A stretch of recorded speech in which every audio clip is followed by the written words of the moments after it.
ሰላም ጤና ይስጥልን የክንፋን መረጃ ቤተሰቦቻችን የተመረጡና ወቅታዊ ዜናዎችን ይዘንላችሁ መጥተናል። አብራችሁ ቆዩ። በቅድሚያም አርዕስተ ዜና።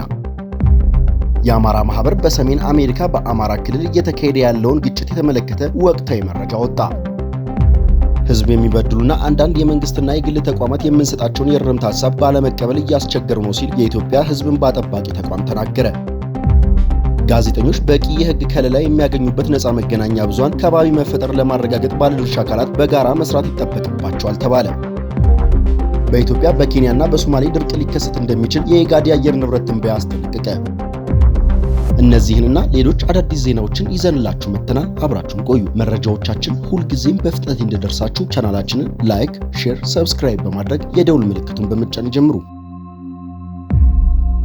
የአማራ ማህበር በሰሜን አሜሪካ በአማራ ክልል እየተካሄደ ያለውን ግጭት የተመለከተ ወቅታዊ መረጃ ወጣ። በመረጃውም በአማራ ክልል በሚገኙ 12 የዞን አስተዳደሮች ከ41 በላይ ወረዳዎች ወይም ከተማ አስተዳደር የሰብአዊ መብት ጥቃት መመዝገቡንና በኦሮሚያ ክልል ምስራቅ አርሲና ሰሜን ሸዋ ዞኖች እንዲሁ የሰብአዊ መብት ጥቃት መመዝገቡን አመላክቷል። ማህበሩ በአማራ ክልል በሚገኙ 8 ዞኖች በሚገኙ 11 ወረዳ ከተማ አስተዳደሮች የሰላማዊ ዜጎች ጉዳት መድረሱን የገለጸ ሲሆን በምዕራብ ጎጃም ዞን ሰከላ ወረዳ በሰው አልባ አውሮፕላን ጥቃት የአንድ ሰላማዊ ሰው ዜጋ መጥፋቱ በኦሮሚያ ክልል ምስራቅ አርሲ ዞን እንዲሁ የሰላማዊ ዜጎች ሕይወት እንደጠፋ መናገሩን ጠቁሟል። ጥቃቱ ያነጣጠረው በኢትዮጵያ ኦርቶዶክስ ተዋሕዶ ቤተክርስቲያን ተከታዮች ነው ያለ ሲሆን ጥቃቱ የተፈጸመው ማንነታቸው ባልታወቀ ታጣቂዎች ነው ብሏል። በአማራ ክልል በሰሜን ወሎ፣ ኦሮሚያና ሰሜን ሸዋ ዞኖች አላማጣ፣ ከሚሴና በረኸት ወረዳዎች ዜጎች እየታሰሩ እንደሚገኙ ታውቋል ሲልም ማህበሩ ገልጿል። በአላማጣ ከተማ የትግራይ ህዝብ ነጻ አውጪ ግንባር ወይም ትህነግ ኃይሎች አንድ የሆስፒታል ስራ አስኪያጅ በቁጥጥር ስር አውለዋል ያለ ሲሆን በምስራቅ ጎጃም ዞን እነማይ ወረዳም እንዲሁ የመንግስት ኃይሎች አፈሳ ፈጽመዋል ሲል ከሷል። በዚህም ሳምንት የኢትዮጵያ ሃይማኖት ጉባኤ በምስራቅ አርሲ ዞን በቅርቡ የተፈጸሙ ጥቃቶች ሃይማኖትና ብሔር መሰረት ያደረጉ እንዳልሆኑ በመግለጹ አነጋጋሪ መግለጫ ማውጣቱንና ሰፊ ውግዘት ማስከተሉንም አስታውሷል። የአማራ ማህበር በሰሜን አሜሪካ በዚህ ሳምንት ከ1500 በላይ የቴክኒክና ሙያ ኮሌጅ መምህራን በአዲስ አበባ ከተማ ከኃላፊነታቸው እንዲወገዱ መደረጉን በመረጃው ያስታወቀ ሲሆን ይህ የአስተዳደር የብሔረሰብ ስብጥር ለማስተካከል በሚል የወጣ አዲስ ፖሊሲ የአማራ ተወላጆች ላይ ያነጣጠረ ከስራ የማባረር እንቅስቃሴ ነው የሚል ክስ ቀርቧል ማለቱን ክንፋም ተመልክቷል። ማህበሩ ይህን ያስታወቀው እንደ አውሮፓውያን አቆጣጠር ኦክቶበር 2025 በአማራ ክልል የሚካሄደውን ግጭት መረጃ ማጠቃለያ ባወጣበት መግለጫው ነው። ከመስከረም 21 ቀን እስከ ጥቅምት 21 ቀን 2018 ዓ.ም ማለትም ከኦክቶበር 1 እስከ 31 ቀን 2025 ድረስ በ103 የተለያዩ ወረዳዎች፣ ከተማ አስተዳደሮች፣ በ17 ዞን አስተዳደሮች በአማራ ክልል፣ በኦሮሚያ፣ በቤንሻንጉል ጉሙዝና በአዲስ አበባ ከተማ ውስጥ የተለያዩ ውጊያዎችና ሰብአዊ መብት ጥሰቶች ተመዝግበዋል። በፈረንጆች ኦክቶበር በተለያዩ ወሳኝ አካባቢዎች ከፍተኛ ወታደራዊ ጉዳት የደረሰባቸውና የቁጥጥር ሚዛን ለውጥ የተደረገባቸው ውጊያዎች ተካሂደዋል ያለ ሲሆን በዚህ ወር የአማራ ፋኖ ራስን የመከላከል ኃይል ከመንግስት ጥምር ኃይሎች ጋር ሰፊ ውጊያ አድርገዋል ብሏል። ዘገባው በተሰራበት ጊዜ ውስጥ በ93 ወረዳ ከተማ አስተዳደሮች፣ በ14 የዞን አስተዳደሮች ውስጥ በአማራ በኦሮሚያና በቤንሻንጉል ጉሙዝ ክልሎች የተካሄዱ 224 ውጊያዎች ተመዝግበዋል። በዚህም 3176 የአገዛዙ ኃይል አባላት ላይ ጉዳት ደርሶባቸዋል እና 105 የፋኖ አባላት ላይ ጉዳት የደረሰባቸው ተመዝግበዋል። ዘገባው በተሰራበት ጊዜ ውስጥ በ35 ወረዳ ከተማ አስተዳደሮች፣ በ13 ዞን አስተዳደሮችና በ3 ክልሎች በአማራ በኦሮሚያና በአዲስ አበባ ከተማ 54 የሰብአዊ መብት ረገጣዎች ተመዝግበዋል ያለ ሲሆን በዚህም 96 ሰላማዊ ሰዎች ተገድለዋል፣ 82 ሰላማዊ ሰዎች ቆስለዋል፣ አንድ ጾታዊ የተመሰረተ ጥቃት፣ 137 እገታዎችና 77 እስራቶች ተመዝግበዋል ብለዋል። በርካታዎቹ የሰብአዊ መብት ጥሰቶች በመንግስት ኃይሎች የተፈጸሙ ናቸው ያለ ሲሆን የተወሰኑት ወንጀሎች በትግራይ ህዝብ ነጻነት አውጪ ግንባር ወይም ትህነግ፣ የኦሮሚያ ሚሊሻዎች፣ የቅማንት ታጣቂዎችና ማንነታቸው ያልታወቁ ታጣቂዎች ተፈጽመዋል ብለዋል የአማራ ማህበር በሰሜን አሜሪካ በመግለጫው።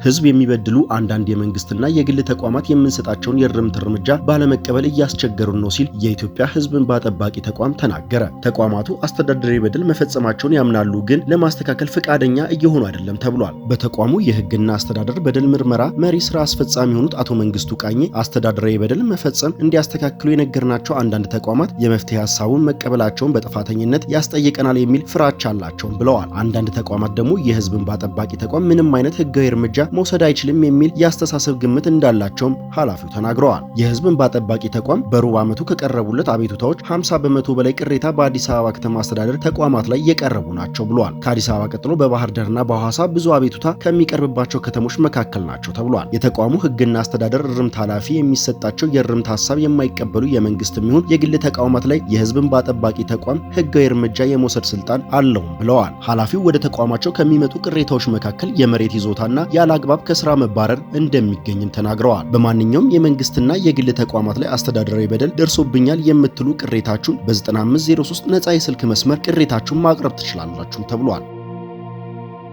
በኢትዮጵያ በኬንያና በሶማሌ ድርቅ ሊከሰት ይችላል ተባለ። በኢትዮጵያ በኬንያና በሶማሌ ድርቅ ሊከሰት እንደሚችል የኢጋድ የአየር ንብረት ማዕከል አስጠነቀቀ። እንደ ትንበያው ከጎርጎሮሳውያኑ ጥር 2026 ድረስ ከመደበኛው በታች የሆነ ዝናብ መጠን የሚጠበቅ በመሆኑ በደቡብ ምስራቅ ኢትዮጵያ፣ ምስራቃዊ ኬንያና ደቡባዊ ሶማሌ በሚሊዮኖች የሚቆጠሩ ሰዎች አደጋ ላይ የሚጥል የከፋ ድርቅ ሊያጋጥም ይችላል። የኢጋድ የአየር ንብረት ትንበያና የትግበራ ማዕከል በእንግሊዝኛ ምህጻረ ቃል ICPAC ሰሞኑን ይፋ ባደረገው የአየር ንብረት ትንበያ መሰረት እስከ ጎርጎሮሳውያኑ ጥር 2026 ድረስ ከመደበኛው በታች የሆነ የዝናብ መጠን የሚጠበቅ በመሆኑ በደቡብና በምስራቅ ኢትዮጵያ፣ ምስራቃዊ ኬንያ፣ ደቡባዊ ሶማሌ በሚሊዮኖች የሚቆጠሩ ሰዎች አደጋ ላይ የሚጥል የከፋ ድርቅ ሊያጋጥም ይችላል ብለዋል። በአዲሱ የአየር ንብረት ትንበያ የዝናብ ወቅት ከገባበት ጊዜ አንስቶ በቀጠናው ከወትሮ በተለየ ሁኔታ ደረቃማ ሁኔታዎች እየታየ ሲሆን ይህ ተከትሎ የአፈር እርጥበት እጥረትና የእጽዋት መጠውለግ እየጨመረ መሆኑን ተጠቁሟል። ከነሐሴ እስከ ጥቅምት ባሉ ወራት መደበኛ የዝናብ መጠን መረጃ ጠቋሚ ትንተና መሰረት በአብዛኛው የአፍሪካ ቀንድ ምስራቅ ክፍል ጉልህ የሆነ የዝናብ እጥረት መኖሩን አመላክቷል። የደን ስነ ምህዳር ባለሙያ ዶክተር ይተብቱ ሞገስ እንደሚሉት እየጨመረ የመጣው የአየር ንብረት ለውጥ አኳያ ሁኔታው የሚጠበቅ ነው። እንደ ትንበያ ሁኔታ እንዲባባስ ያደረገው የቀጠለው የላኒና ክስተትና የህንድ ውቅያኖስ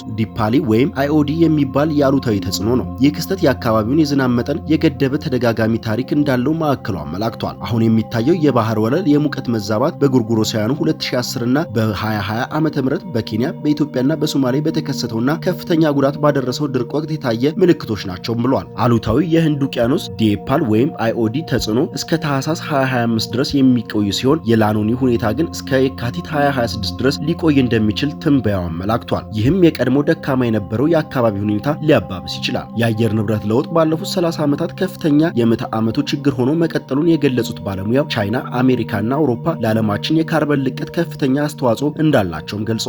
ነገር ግን አፍሪካ በችግሩ ከፍተኛ ሁኔታ እየተጎዳሽ መሆኑንም አመላክተዋል። ከነዚህም መካከል የምስራቅ አፍሪካ ተደጋጋሚ ድርቅ መሆኑንም አስረድተዋል።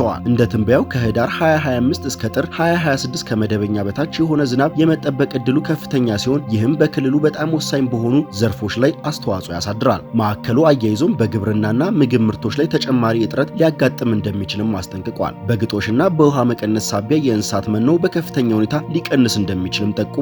የውሃ አቅርቦት መቀነስ ከእንስሳት ባሻገር በተጋላጭ የህዝብ ላይ የጤናና የአመጋገብ ችግር ከፍ ሊያደርግ እንደሚችልም አመላክቷል።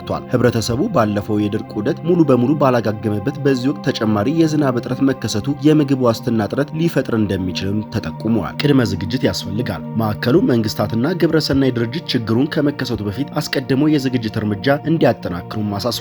ከኮፕ 27 ወዲህ በዓለም አቀፍ ደረጃ በአየር ንብረት ተጎጂ የሆኑ አዳጊ ሀገራትን ለመደገፍ የተቋቋመ ፈንድ መኖሩን የገለጹት ባለሙያው ነገር ግን እስካሁን ስራውን ባለመጀመሩ ችግሩን የመወጣት ጫና በመንግስትና በግለሰቦች ትከሻ ላይ የወደቀ መሆኑንም አመላክተዋል። በጉዳዩ ላይ የኢትዮጵያ የአደጋ ስራ አመራር አስተያየትን ለማካተት ያደረገው ጥረት እንዳልተሳካ DW ተናግሯል። ጋዜጠኞች በቂ የህግ ከለላ የሚያገኙበት ነፃ የመገናኛ ብዙሃን ከባቢ መፈጠሩን ለማረጋገጥ ባለድርሻ አካላት በጋራ መስራት ይጠበቅባቸዋል ተባለ። እንዲሁም የመንግስት ስራ ኃላፊዎች መረጃ የመስጠት ህገ መንግስታዊ ግዴታ ያለባቸው መሆኑን ለመረዳት የመንግስት አካላት ከቦታ ቦታ ከስራ የሚንቀሳቀሱ ጋዜጠኞችን የፈቃድ ደብዳቤ የሚጠይቁ መሆኑን እና ጋዜጠኞች ከመንግስት ተቋማት በቂ መረጃ ለማግኘት የሚቸገሩ መሆኑን ተገልጿል። በተጨማሪም ማህበሩ ሚዲያዎችን መጠቀም የሚሰራጩ የጥላቻና ሐሰተኛ ንግግሮችና ግጭቶች የሚያነሳሳ መልእክት መረጃ የማግኘት መብት ላይ ከፍተኛ ተጽዕኖ መፍጠሩን ተነስቷል። ይህ የተገለጸ የኢትዮጵያ ሰብአዊ መብቶች ኮሚሽን ኢሰመኮ ኢንተርናሽናል ሚዲያ ሳፖርት ጋር በመተባበር በጋዜጠኞች የህግ ጥበቃ ወይም ከለላ ላይ ጥቅምት 25 ቀን 2018 ዓ.ም በድሬዳዋ ከተማ ባካሄደው ውይይት ነው። በውይይቱ ከሐረርና ከሶማሌ ክልሎች እንዲሁም ከድሬዳዋ ከተማ አስተዳደር የተውጣጡ የህግ አስፈጻሚ አካላት፣ የመገናኛ ብዙሃን ባለሙያዎች ማህበራት፣ የግልና የመንግስት መገናኛ ብዙሃን ባለሙያዎችና ተወካዮች መሳተፋቸውም ተገልጿል። የውይይት መድረኩ ጥቅምት 4 ቀን 2018 ዓ.ም በአርባ ምንጭ እንዲሁም ሐምሌ 17 ቀን 2017